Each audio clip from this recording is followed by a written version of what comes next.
दोस्तों स्टडी 91 के YouTube channel में आप सभी का बहुत बहुत स्वागत है। दोस्तों आज आप सभी के समक्ष मॉडर्न हिस्ट्री की क्लास में अगले लेक्चर को लेकर हाजिर हूं दोस्तों, जिसमें आज हम चर्चा करेंगे खिलाफत आंदोलन के संबंधित सवाल और असहयोग आंदोलन, उसके साथ साथ पढ़ेंगे चौरा चौरी कांड के बारे में। ठीक है, चौरी चौरा नाम है, चौरा चौरी नहीं, चौरी चौरा कांड के बारे में आज हम लोग पढ़ा जाएगा। ठीक है, तो आज हमारा जो लेक्चर सीरीज है दोस्तों 127वां लेक्चर है। अगर आप आज की क्लास देखते हैं तो आपके क्वेश्चन नंबर 3781 से लेकर 3810 तक के सवाल तैयार हो जाएंगे, यानी धीरे धीरे दोस्तों हम लोग लगभग 4000 सवाल के नज़दीक पहुंच चुके हैं। ठीक है, मॉडर्न हिस्ट्री और एंशिएंट हिस्ट्री और मिडावल हिस्ट्री, तीनों हिस्ट्री का जो पार्ट है दोस्तों वो इसी सीरीज के अंतर्गत चला है। अगर आप चाहते हैं सीक्वेंस से हिस्ट्री को पढ़ना तो मैं कहूँगा दोस्तों सीरीज को लाइन से देखें ताकि पूरे इतिहास को आप समझ पाएँ। ठीक है, और ये 3 टॉपिक से दोस्तों जो मैं आज सवाल पूछने वाला हूँ, ऐसा नहीं जो बहुत घिसे पिटे सवाल, उन सवालों पर चर्चा होगा। आइए देखते हैं। एक सवाल दे रहा है कि खिलाफत आंदोलन के दौरान हाजी उल मुल्क की पदवी किसने त्याग दी थी। आपने पदक त्यागने वाला प्रथा दोस्तों आपने सुना होगा, जब रॉलेट अटैक तभी त्यागा गया, जब जलियांवाला बाग कांड हुआ तभी त्यागा गया। असहयोग आंदोलन के दौरान भी दोस्तों कई लोगों ने अपने पदक उपाधियां सरकार को लौटा दिया था। तो यहाँ पर दोस्तों खिलाफत आंदोलन के दौरान हाजी उल मुल्क की पदवी दोस्तों किसने त्यागा था। अगर ये सवाल आए तो क्या आप बता सकते हैं, और नहीं बता सकते हैं तो ये मुझे बताइए कि आपने इस टॉपिक को अच्छे से तैयार क्यों नहीं किया। ठीक है, आगे देखिए, लिख रहा किसने महात्मा गांधी के लिए खिलाफत आंदोलन में भागीदारी की, उनकी भर्त्सना किया था कि ये खिलाफत आंदोलन की अध्यक्षता महात्मा गांधी जी को नहीं दिया जाना चाहिए था। ये किसने विरोध किया था, ये आप बता सकते हैं क्या। या फिर सवाल दे रहा है कि कांग्रेस ने किस अधिवेशन में देसी रियासतों के प्रति अपनी नीति की घोषणा की थी, वो अधिवेशन कहां हुआ था, कब हुआ था, किसने उसकी अध्यक्षता की थी। या सवाल आ जाए कि मुस्लिम लीग के किस अधिवेशन में बकरीद पर दोस्तों गौ हत्या पर निषेध लगा दिया गया था, प्रतिषेध घोषित कर दिया गया था, पाबंदी लगा दी गई थी, ये दोस्तों कब हुआ था। असहयोग आंदोलन को वापस लेने के कारण गांधी जी के विरुद्ध निंदा प्रस्ताव किसने पेश किया। ठीक है, तमाम लोग दोस्तों निंदा कर रहे थे, लेकिन निंदा प्रस्ताव किसने पेश किया। अगर सवाल ही बने तो आप इसका जवाब दे पाएंगे क्या। अगला सवाल लिख रहा है कि चौरी चौरा घटना की सूचना महात्मा गांधी जी को तार के द्वारा किसने दिया। उसमें टेलीफोन तो था नहीं, ना व्हाट्सएप था, ना एफबी था, तो क्या था दोस्तों, तार के द्वारा ये दिया जाता था। तार की सुविधा जो थी दोस्तों, इसको डलहौजी ने शुरू कराया था 1853 में, जब रेल चलाया गया था उसके अगले साल 54 में ये तार व्यवस्था आई थी। तो तार के द्वारा महात्मा गांधी जी को सूचना किसने दिया था। यह सवाल आ जाए कि चौरी चौरा कांड के समय महात्मा गांधी जी थे कहां पर। ठीक है, ये कहां पर थे, जहां पर इन्होंने फिर बाद में घोषणा किया कि नहीं हम असहयोग आंदोलन जो चला रहे हैं वो बंद कर देंगे। तो ये सारी बातें हो गई। तो इस तरह के शानदार सवालों पर चर्चा होगा। आप जुड़िए साथ में, तो खुद आपको लगेगा कि नहीं यार नितिन सर की क्लास करने में बड़ा फायदा है। क्यों? क्योंकि कम समय में ज्यादा अच्छा मैटर मिल जाता है और हमेशा नए नए सवाल भी मिल जाते हैं। ठीक है, तो आइए देखते हैं कि तैयारी कितनी बेहतर हो पाई है। याद रखिएगा, अगर आपको एक क्लास पढ़कर ये लगे कि वाकई नितिन सर की क्लास में तो बहुत कुछ नया मिला, तो आप ये सोचने पर जरूर एक बार ध्यान दीजिएगा कि जो इंसान फ्री में इतना कुछ देने को तैयार है वो इंसान आखिर पेड प्रोग्राम में क्या दे रहा होगा। ये कल्पना करने वाली बात है कि जब फ्री में ही इतना कुछ दिया जा रहा है, तो जो मॉडर्न हिस्ट्री का दोस्तों यहां पर पेड बैच आया है, अब तो दोस्तों क्लास भी स्टार्ट हो चुकी है, तो इस पेड बैच में नितिन सर कर क्या रहे हैं, क्या पढ़ा रहे हैं, क्या इनकी रणनीति है, किस तरीके से पढ़ाया जा रहा है। क्योंकि अभी तक स्टडी 91 फाउंडेशन बैच नहीं देता था, पहली बार ऐसा हो रहा है दोस्तों जब हम फाउंडेशन बैच दे रहे हैं, और इस डंके की चोट पर दे रहे हैं दोस्तों कि जीरो लेवल से एडवांस लेवल की तैयारी कराएंगे। भारत का कोई भी एग्जाम उठाएगा इस बैच को ज्वाइन करने के बाद कुछ बचेगा नहीं। ठीक है, फिर आखिर नितिन सर की रणनीति क्या है। ठीक है, आप आइए बैच को ज्वाइन करिए, आपको खुद ब खुद समझ में आ जाएगा। ये हमारा हेल्पलाइन नंबर है, कॉल करके संपर्क कर सकते हैं। चलिए स्टार्ट करते हैं सीधे आज के सवालों को, और बहुत ध्यान से सुनिएगा और समझने का प्रयास कीजिएगा। ठीक है, सवाल से पहले बताऊं दोस्तों आज हमारा 127वां लेक्चर है। 3781 से 3810 तक के सवाल करेंगे और असहयोग आंदोलन, चौरी चौरा कांड और साथ में खिलाफत आंदोलन के कुछ सवाल को रखेंगे। ठीक है, पहला सवाल जो आसान है, खिलाफत आंदोलन की शुरुआत किसने किया था। दोस्तों सवाल में आता कि अली बंधुओं ने किया था। किसने किया था दोस्तों, अली बंधुओं के द्वारा यह खिलाफत आंदोलन शुरू किया गया था, यह आप जानते हैं। अली बंधुओं में दोस्तों दो लोगों का नाम आता है, एक नाम आता है शौकत अली का, इसका किसका नाम आता है, शौकत अली का नाम आता है, और मोहम्मद अली का नाम आता है। किसका किसका, शौकत अली और मोहम्मद अली, ये दो लोगों का नाम आता है जिन्होंने क्या किया था दोस्तों, खिलाफत आंदोलन स्टार्ट किया था। अगर मैं पूछ दूं दोस्तों खिलाफत आंदोलन क्यों स्टार्ट किया गया था, तो याद रखिएगा दोस्तों ये जो खलीफा का पद होता है ये उससे संबंधित आंदोलन था। ठीक है, खलीफा के पद से क्या था दोस्तों, ये संबंधित आंदोलन था। बाद में तुर्की ने खलीफा का पद ही समाप्त कर दिया, उसके बाद एक खिलाफत आंदोलन भी समाप्त हो जाता है। ठीक है, चलिए आगे देखिए, लिख रहा है पूरे भारत में खिलाफत दिवस कब मनाया गया। बहुत अच्छा सवाल दोस्तों, ऑल इंडिया की बात कर रहा दोस्तों, पूरे भारत में खिलाफत दिवस कब मनाया गया। और खिलाफत दिवस में दोस्तों ज्यादातर लोग, या मैं कहूँ महात्मा गांधी वगैरह इसलिए शामिल हो रहे थे क्योंकि दोस्तों यह हिंदू मुस्लिम एकता के तौर पर देखा जा रहा था। ठीक है, किसके तौर पर देखा जा रहा था, हिंदू मुस्लिम एकता के नज़र से दोस्तों, एकता के नज़र से देखा जा रहा था, इसीलिए ज़्यादातर हिंदू भी इस आंदोलन में शामिल हो रहे थे। ये पूरे भारत में दोस्तों कब मनाया गया, तो याद रखेंगे दोस्तों 17 अक्टूबर को मनाया गया। कब मनाया गया, 17 अक्टूबर 1919 को पूरे भारत में क्या मनाया गया दोस्तों, खिलाफत दिवस मनाया गया। ये तिथि भी आपसे आपकी परीक्षा में पूछ लेता, कथन कारक बना के देगा और वहां पर दे देता है। ठीक है, तो इसको याद रखेंगे। अगला सवाल दे रहा कि अखिल भारतीय खिलाफत सम्मेलन जो बनाया गया दोस्तों, उसका अध्यक्ष किसे नियुक्त किया गया, तो याद रखेगा उसका अध्यक्ष महात्मा गांधी जी को चुना गया। ठीक है, और महात्मा गांधी जी भी यहां पर अध्यक्षता करने के लिए इसलिए राजी हो जाते हैं क्योंकि हिंदू मुस्लिम एकता को लेकर के दोस्तों काम करते हैं। उनके मन में रहता है कि नहीं, हिंदू मुस्लिम अगर एक खड़े रहें तो अंग्रेज हमें तोड़ नहीं पाएंगे। इस वजह से महात्मा गांधी जी ने अध्यक्षता की बागडोर अपने हाथों में ले लिया। नवंबर में दोस्तों ये अधिवेशन हुआ था मुस्लिम लीग का, उसी में फाइनल होता है। ठीक है, उसी समय, ठीक है, ये नवंबर 1919 में दोस्तों अध्यक्षता महात्मा गांधी जी को दे दिया जाता है खिलाफत आंदोलन का। ठीक है, अगला सवाल देखिए, अब थोड़ा सा स्टैंडर्ड सवाल। यहाँ अभी तक तो आसान सवाल मैं दे रहा था, अब थोड़ा सा कठिन सवाल सुनिए क्या लिख रहा है। लिख रहा है खिलाफत आंदोलन के दौरान हाजी उल मुल्क की पदवी दोस्तों ये किसने त्याग दी। ठीक है, ये पदवी दोस्तों किसने त्यागा था, तो आपने नाम सुना होगा हकीम अजमल खां का। जी हाँ दोस्तों, नहीं सुना तो सुन लीजिए, मैं बता दे रहा हूं, हकीम अजमल खां का नाम याद रखेगा। ठीक है, ये गांधी जी के साथ कदम से कदम मिलाकर आंदोलन में सहयोग भी दे रहे थे। और आगे चल के दोस्तों जब आप पढ़ेंगे 1921 में, ठीक है, 1921 में कांग्रेस अधिवेशन की अध्यक्षता भी इन्होंने किया। ठीक है, कांग्रेस अधिवेशन के लिए दोस्तों क्या चुने गए हैं, ये अध्यक्ष चुने गए हैं, तो ये भी इंपॉर्टेंट है। और उस समय अध्यक्षता कहाँ चल रहा था दोस्तों, तो याद रखेगा ये अधिवेशन अहमदाबाद में हुआ था, तो वहां पर दोस्तों इनका चुनाव किया गया था। इसका मतलब हकीम अजमल खां कोई आम व्यक्ति नहीं है, ये इंपॉर्टेंट है। और हाजी उल मुल्क की पदवी दोस्तों इन्होंने ही त्यागा था। ठीक है, एक सवाल और आप इनसे जुड़ा हुआ याद रख सकते हैं, हालांकि परीक्षा में आने की संभावना कम है, लेकिन फिर भी आप याद रखेंगे दोस्तों, ये भारत में यूनानी चिकित्सा का पुनरुद्धार करने के लिए इन्हें याद किया जाता है। भारत में यूनानी चिकित्सा का पुनरुद्धार किसने किया दोस्तों, चिकित्सा का पुनरुद्धार करने की वजह से दोस्तों किसे जाना जाता है, याद रखेंगे हकीम अजमल खां को जाना जाता है। तो ये भी याद रखेगा, इसीलिए इनके नाम के आगे हकीम शब्द लगा था। ठीक है, ये पेशे से क्या थे दोस्तों, डॉक्टर थे, क्योंकि उस समय में जो मुस्लिम डॉक्टर होते थे उनको आज भी हकीम कहा जाता है, हकीम वैद्य, उसी तरह से यहाँ भी याद रखेंगे। अगला सवाल लिख रहा है कि किसने खिलाफत आंदोलन को हिंदू और मुसलमानों की एकता के ऐसे अवसर के रूप में देखा जो 100 वर्षों में भी पुनः प्राप्त नहीं होगा, और इसीलिए बढ़ चढ़ करके इस खिलाफत आंदोलन में हिस्सा लिया था। तो याद रखेगा ये महात्मा गांधी जी ने इस स्वप्न देखा। ठीक है, महात्मा गांधी जी को ऐसा एहसास हुआ कि आज मुसलमानों को हिंदुओं की आवश्यकता है तो कल हिंदुओं को मुसलमानों की आवश्यकता होगी। ऐसे में उनके आंदोलन में हिंदुओं का साथ देना चाहिए हिंदुओं को, इसीलिए महात्मा गांधी जी ने इसे कि हिंदू मुस्लिम एकता के अवसर के रूप में देखा। ठीक है, लेकिन कई लोगों ने इस अवसर की अवहेलना किया। ठीक है, उसके विपरीत बातें कही, जैसे लिख रहा है कि किसने महात्मा गांधी के खिलाफत आंदोलन में भागीदारी की क्या की थी दोस्तों, भर्त्सना किया था। किसी और ने नहीं किया था, ये सीधा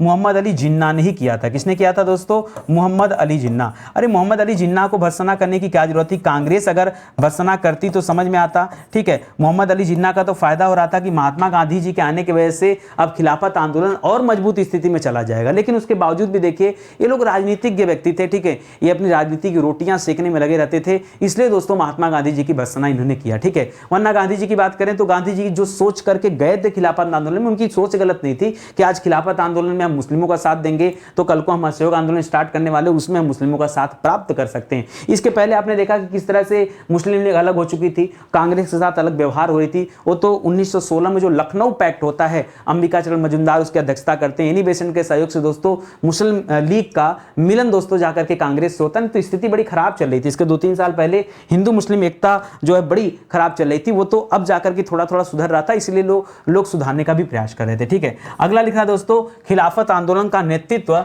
गांधी जी ने किया, फिर भी यह आंदोलन असफल रहा। क्यों असफल रहा दोस्तों, क्योंकि तुर्की जो देश था, तुर्की ने क्या किया दोस्तों, तुर्की ने खलीफा का पद समाप्त कर दिया। ठीक है, खलीफा का पद क्या कर दिया दोस्तों, समाप्त कर दिया। जब पद ही नहीं रहा तो किस चीज के लिए आंदोलन होगा। ठीक है, इस तरह से दोस्तों ये पूरा का पूरा आंदोलन दोस्तों क्या हो गया, ये समाप्त हो गया, ये भी याद रखिएगा। ठीक है, और तुर्की दोस्तों एक खलीफा पद के लिए जिम्मेदार था, इसलिए उसी ने स्वयं ने फैसला कर लिया, तो सारा बात खत्म हो गया। ठीक है, महात्मा गांधी के नेतृत्व में प्रारंभ किया गया पहला जन आंदोलन दोस्तों कौन था। इसके बाद देखिए, इसके पहले अगर हम बात करें दोस्तों तो चंपारण को दोस्तों जन आंदोलन नहीं कहा गया है। चंपारण एक छोटे क्षेत्र विशेष के लिए दोस्तों आंदोलन था, इसलिए वो महात्मा गांधी जी के पहला आंदोलन था जहां पर महात्मा गांधी जी ने सत्याग्रह का प्रयोग किया था। ठीक है, तो सवाल आता है कि महात्मा गांधी जी ने पहली बार सत्याग्रह का प्रयोग कहां किया था, सत्याग्रह का प्रयोग कहां किया था, तो याद रखेंगे दोस्तों इसका प्रयोग उन्होंने चंपारण में कर लिया था। चंपारण में कब दोस्तों, 1917 में। ठीक है,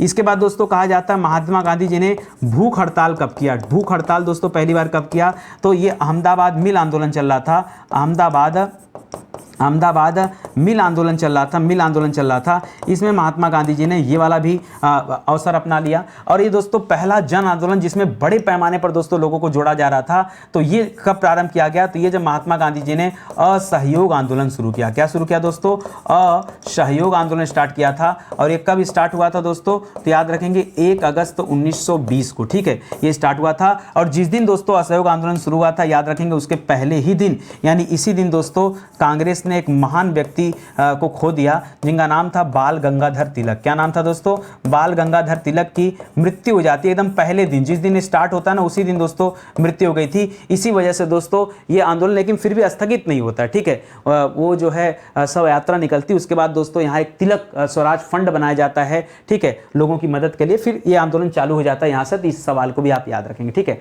अगला सवाल लिख रहा है कि लाला लाजपत राय एवं चित्तरंजन दास, इन्हें हम देश बंधु के नाम से भी जानते हैं, देश बंधु चित्तरंजन दास। आगे चल के मोतीलाल नेहरू के साथ मिलकर इन्होंने स्वराज पार्टी की स्थापना किया। ठीक है, यहां पूछ रहा है लाला लाजपत राय और चित्तरंजन दास ने कांग्रेस के किस अधिवेशन में असहयोग प्रस्ताव से संबंधित तथ्य का विरोध किया था, लेकिन फिर बाद में विरोध को विरोध दोस्तों कई छोटे छोटे कारणों की वजह से लिया जा रहा था, लेकिन बाद में ये विरोध वापस ले लिया गया। तो याद रखेगा नागपुर अधिवेशन चल रहा था। क्या चल रहा था दोस्तों, नागपुर अधिवेशन चल रहा था। और नागपुर अधिवेशन कहां हुआ था दोस्तों, ये 1920 में हुआ था। ठीक है, 1920 में ये जो नागपुर अधिवेशन चल रहा था उसी में दोस्तों सबसे पहले ये प्रस्ताव रखा जाता है, फिर दोस्तों मान लिया जाता है प्रस्ताव को। ठीक है, कि ठीक है महात्मा गांधी जी असहयोग प्रस्ताव जो ला रहे हैं उस पर दोस्तों बढ़ चढ़कर कांग्रेस हिस्सा लेगी, और अब मुस्लिम भी दोस्तों उस पर अपना हिस्सा दे रहे थे। तो इस तरह से आप याद रखेंगे ये पहली बार दोस्तों कांग्रेस अधिवेशन जो हुआ था नागपुर में 1920 में, उसकी बात हो रही है। ठीक है, अगला सवाल पढ़िए क्या लिख रहा दोस्तों, ध्यान से लिख रहा, कांग्रेस ने पहली बार किस अधिवेशन में देशी रियासतों के प्रति क्या किया है, अपनी नीति की घोषणा की है दोस्तों। ये दोस्तों पहली बार कब किया था, तो ये दोस्तों उसी 1920 के नागपुर अधिवेशन में। जी हाँ दोस्तों, 1920 के नागपुर अधिवेशन में ही दोस्तों इसकी बात की गई थी। और उस समय दोस्तों इस अधिवेशन की अध्यक्षता कौन कर रहा था, तो याद रखेंगे सी वीर राघवाचारी जी कर रहे थे। कौन कर रहा था, सी वीर राघवाचारी। ठीक है, राघवाचारी जी दोस्तों इसकी अध्यक्षता कर रहे थे। ठीक है, याद रखेंगे वहीं पर दोस्तों बातें कही गई थी। ठीक है, एक चीज और आता है, कभी कभी आप 1920 जब पढ़ेंगे ना तो 1920 में दोस्तों आपको विशेष अधिवेशन भी मिलेगा। जी हाँ दोस्तों, विशेष अधिवेशन, ध्यान दीजिएगा 1920 का जो विशेष अधिवेशन बुलाया गया वो विशेष अधिवेशन भी जैसे कांग्रेस हर साल एक अधिवेशन करती थी। ठीक है, लेकिन कभी कभी दोस्तों विशेष अधिवेशन भी होता था। तो 1920 का जो विशेष अधिवेशन था ना उसकी अध्यक्षता किसने किया था, अब यहां पर देखिए अध्यक्ष चेंज हो गए। अब यहां पर दोस्तों लाला लाजपत राय को अध्यक्ष चुना गया। ठीक है, लाला लाजपत राय जी को अध्यक्ष चुना गया। तो इसको भी आप ध्यान रखेंगे। ठीक है, इस तरह से कंफ्यूजन न हो, आप क्लियर रखिएगा। 1921 वाला जो अधिवेशन होता वो अहमदाबाद में हुआ था और उसको हकीम अजमल खां दोस्तों वहां पर उसकी अध्यक्षता किए थे, वो भी याद रखेंगे। समझ में आ गया ना इतनी बातें। चलिए आगे बढ़ते हैं, अगला सवाल देखते हैं। लिख रहा असहयोग आंदोलन में सर्वप्रथम किसे दोस्तों गिरफ्तार किया गया। यह असहयोग आंदोलन दोस्तों कब शुरू हुआ, तो इसको महात्मा गांधी जी ने 1 अगस्त को शुरू किया था। 1 अगस्त 1920 को दोस्तों महात्मा गांधी जी ने स्टार्ट किया था। ठीक है, और दोस्तों यहां पहली बार दोस्तों किसे गिरफ्तार किया गया, मैंने अभी आपसे कहा ना कि यहां पर मुस्लिम दोस्तों बढ़ चढ़कर हिस्सा ले रहे थे। और ऐसे में खिलाफत आंदोलन के सदस्य थे दोस्तों जिनका नाम था मोहम्मद अली। क्या नाम था दोस्तों, मोहम्मद मोहम्मद अली को दोस्तों क्या कर दिया कि गिरफ्तार किया गया पहली बार, ठीक है। तो पहला व्यक्ति थे जिन्हें गिरफ्तार किया गया। लिख रहा मुस्लिम लीग के किस अधिवेशन में बकरीद के अवसर पर क्या कर दिया गया दोस्तों, गौ हत्या जो चल रहा था उस पर पाबंदी लगा दिया गया। तो दोस्तों ये अमृतसर अधिवेशन था। कब, कहां का अधिवेशन था, याद रखेंगे अमृतसर अधिवेशन था, और ये मुस्लिम लीग का अधिवेशन था। और ये अमृतसर अधिवेशन कब हुआ था दोस्तों, 1919 में हुआ था, ठीक है। उस अधिवेशन में दोस्तों गौ हत्या पर पाबंदी लगाई गई। अच्छा, मुस्लिम लीग की उस समय अध्यक्षता कौन कर रहा था,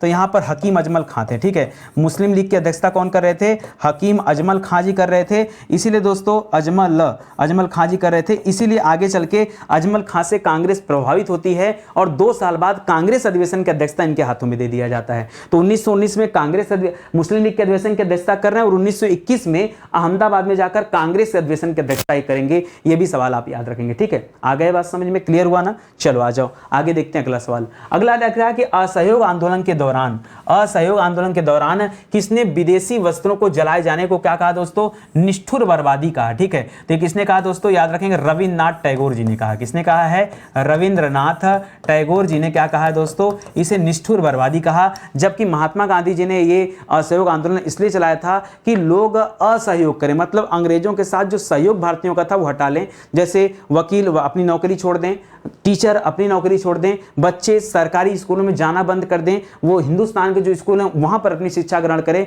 इस तरह से विदेशी वस्त्रों को न खरीदा जाए, विदेशी सामानों को न खरीदा जाए, एक तरफ से बहिष्कार किया जाए। इस तरह से अंग्रेज कमजोर हो जाएंगे। इसीलिए दोस्तों ये चलाया गया था महात्मा गांधी जी के द्वारा, यही सोचकर। और ये काफी पॉपुलर भी हो रहा था क्योंकि विद्यार्थी द्वारा शिक्षण संस्थाओं का बहिष्कार किया गया, वकीलों द्वारा न्यायालयों का बहिष्कार कब किया गया दोस्तों, तो याद रखेंगे ये 1920 से स्टार्ट हुआ है और कब तक चला, 21 और थोड़ा सा 22 तक, ठीक है। तो लगातार दोस्तों ये जब तक चौरी चौरा कांड नहीं हो गया दोस्तों, ये तब तक दोस्तों चलता रहा, ठीक है। यानी महात्मा गांधी जी के द्वारा जो असहयोग आंदोलन चलाए गए, पूरे उस असहयोग आंदोलन के पीरियड में ये चलता रहा, ठीक है। असहयोग आंदोलन के दौरान दरभंगा रियासत, दरभंगा कहां दोस्तों, दरभंगा बिहार में है, वहां के दरभंगा के जाति के विरोध में किसने चंपारण के तर्ज पर क्या किया दोस्तों, आंदोलन चलाया था। जैसे महात्मा गांधी जी ने चंपारण में आंदोलन चलाया था, वैसे एक यहां व्यक्ति है जिनका नाम है विशु भरण प्रसाद। क्या नाम है दोस्तों, विशु भरण प्रसाद।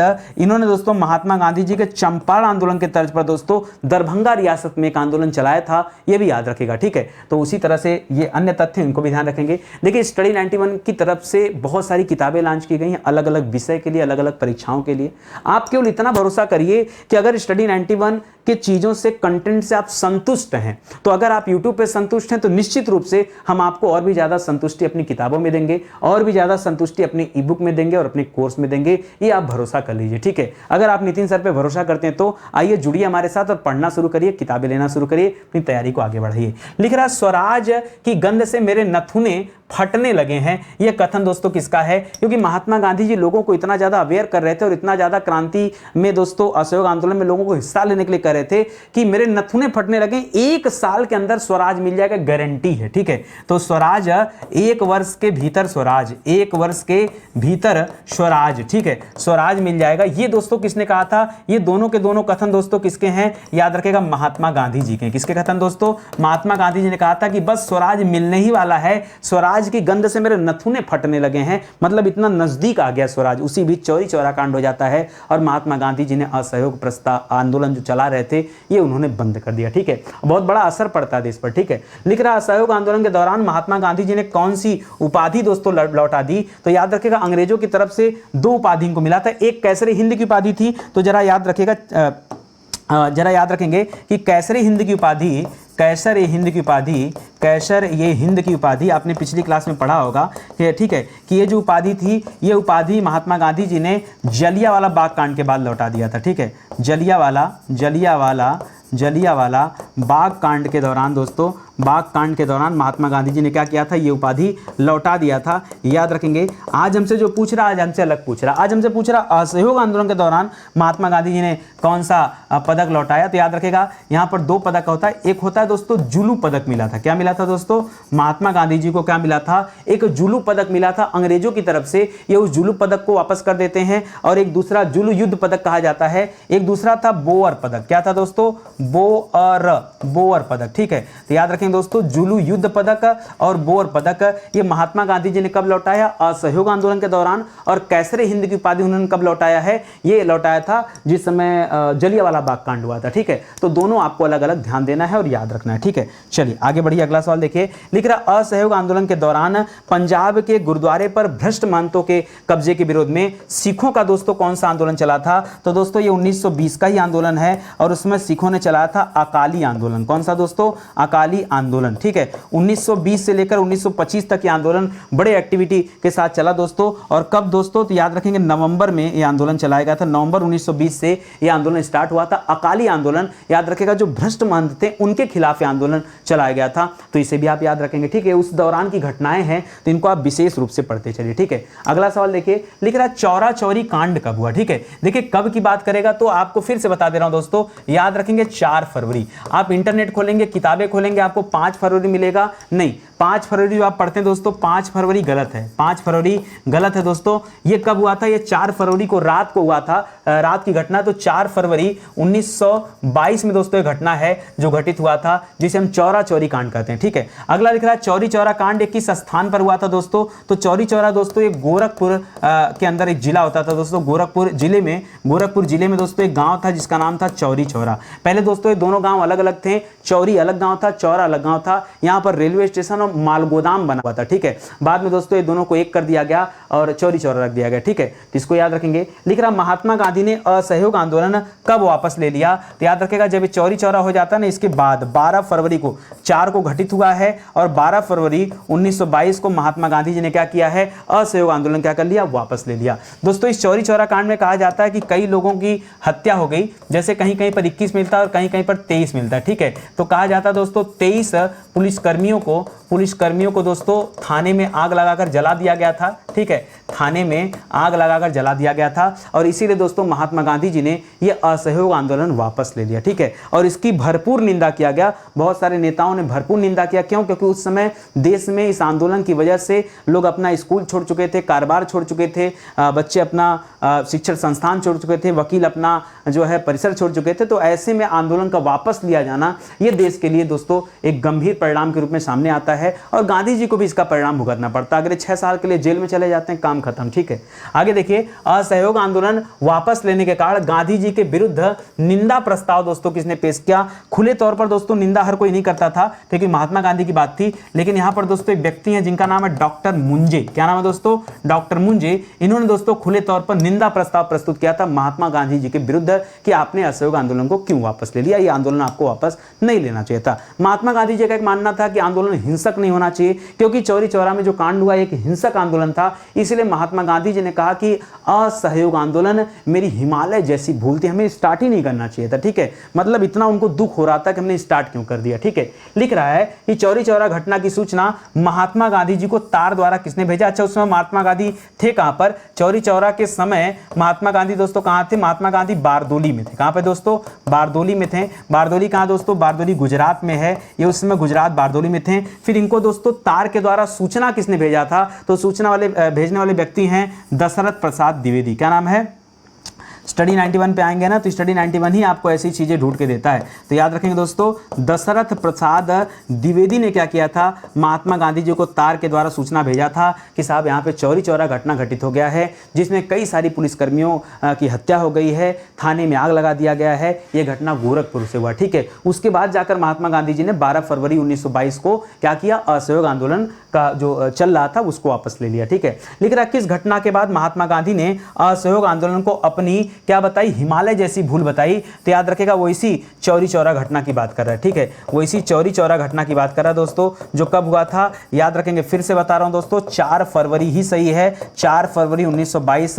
प्लीज यार मुझसे लड़ाई मत करना 5 फरवरी। ठीक है, हम बहुत शोध कर चुके हैं और जो सत्य है वो आपको बता रहे हैं, बाकी जो आपको मानना हो मानिए, कोई दिक्कत नहीं। 4 फरवरी ही यहां पर क्या होगा? सही होगा। लिख रहा असहयोग आंदोलन की समाप्ति के पश्चात महात्मा गांधी जी को कितने वर्ष की दोस्तों सजा हो गई? तो अगले दोस्तों 6 साल के लिए इनको जेल हो जाता है। देखिए फरवरी में दोस्तों वो हुआ है, फरवरी में आपका चौरी चौरा कांड हुआ और मार्च 1922 में दोस्तों अंग्रेजों ने क्या किया, महात्मा गांधी जी को गिरफ्तार कर लिया और गिरफ्तार करके 6 साल के लिए दोस्तों इनको जेल भेज दिया। ठीक है, उस जज का नाम क्या दोस्तों जिसने महात्मा गांधी जी को सजा सुनाया था, ये वाला। ठीक है, तो जज कौन था? जज का नाम था ब्रूमफील्ड। क्या नाम है दोस्तों?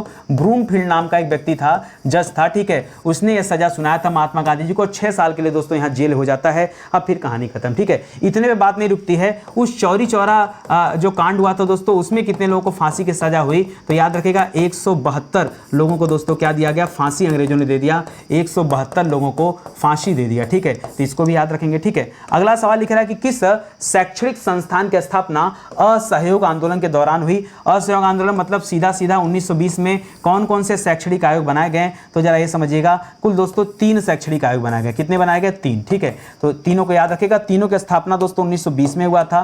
पहला याद रखेगा दोस्तों काशी विद्यापीठ, जो बनारस में आपके काशी विद्यापीठ है, उसकी स्थापना 1920 में हुआ है। इसके अलावा दोस्तों इसी की तर्ज पर दोस्तों गुजरात विद्यापीठ भी दोस्तों उसी समय बना है गुजरात में। और तीसरे नंबर पे याद रखेगा जामिया मिलिया इस्लामिया। जी हाँ दोस्तों, जामिया मिलिया इस्लामिया की स्थापना दोस्तों कब हुई? इस्लामिया की स्थापना कब हुई है? 1920 में। कहाँ पर हुई दोस्तों? तो दिल्ली में। कहाँ पर हुई है? दिल्ली में दोस्तों स्थापना हुई थी, याद रखेंगे। बाकी इसका बनारस का गुजरात ये तो आपको पता होगा। असहयोग आंदोलन के दौरान ही जब भारतीय शिक्षकों ने और भारतीय विद्यार्थियों ने बहिष्कार कर दिया, तब इन स्कूलों की स्थापना हुई कि अब बच्चे यहाँ जाकर पढ़ेंगे। ठीक है, लिख रहा भारत में फेबियन आंदोलन का प्रस्तावक कौन था दोस्तों? तो याद रखिएगा एनी बेसेंट को माना जाता है। किसे माना जाता है? फेबियन आंदोलन दोस्तों, ये एनी बेसेंट को इसका प्रस्तावक माना जाता है। ये आंदोलन दोस्तों कहाँ से संबंधित है? ये इंग्लैंड के समाजवाद से संबंधित आंदोलन है। ठीक है, इंग्लैंड के समाजवाद से संबंधित आंदोलन है। और भारत में इसकी प्रस्तावक कौन थी? तो एनी बेसेंट जी थी, ये भी याद रखेगा।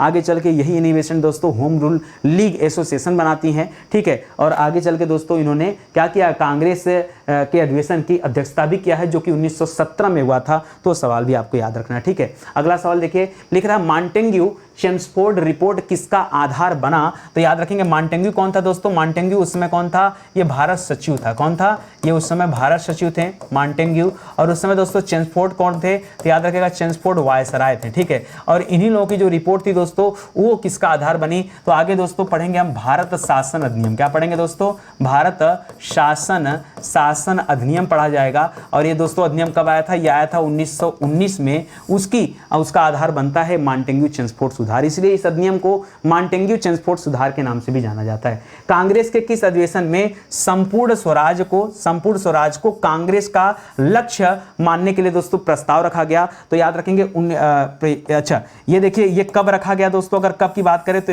1921 में बताइएगा। आपको पता होगा 1921 में अधिवेशन की अध्यक्षता कौन कर रहा था दोस्तों? हकीम अजमल खां। कौन कर रहे थे? हकीम अजमल खां कर रहे थे। ठीक है, और ये कौन थे दोस्तों? ये अध्यक्ष थे। कौन थे? ये अध्यक्ष थे हकीम अजमल खां। याद रखेंगे 1921 में। और 1921 वाला हुआ कहां पर था दोस्तों? तो ये भी आपको बताया हूं, अहमदाबाद में हुआ था। कहां पर? अहमदाबाद में। लेकिन जरा ध्यान दीजिएगा दोस्तों, अगर सवाल यहां थोड़ा सा चेंज कर दे और ये पूछ दे दोस्तों कि ये प्रस्ताव ये जो था दोस्तों ये किसने रखा था, अगर ये पूछ दे दोस्तों कि प्रस्ताव किसने रखा था, तब क्या बताएंगे कि प्रस्ताव किसने रखा था? तब बताएगा दोस्तों हसरत मोहानी ने। हसरत मोहानी ने दोस्तों ये प्रस्ताव रखा था, ये याद रखेंगे। ठीक है, दोनों अलग अलग जवाब हैं। अध्यक्षता कोई और कर रहा था, उस मीटिंग में जो प्रस्ताव रखा था वो किसने रखा था? हसरत मोहानी ने रखा था। ठीक है, लोग रट लेते हैं 1921 का अधिवेशन कांग्रेस का अहमदाबाद, हसरत मोहानी इसकी अध्यक्षता किए थे। बस हसरत मोहानी थोड़े थे, अध्यक्षता हकीम अजमल खां कर रहे थे।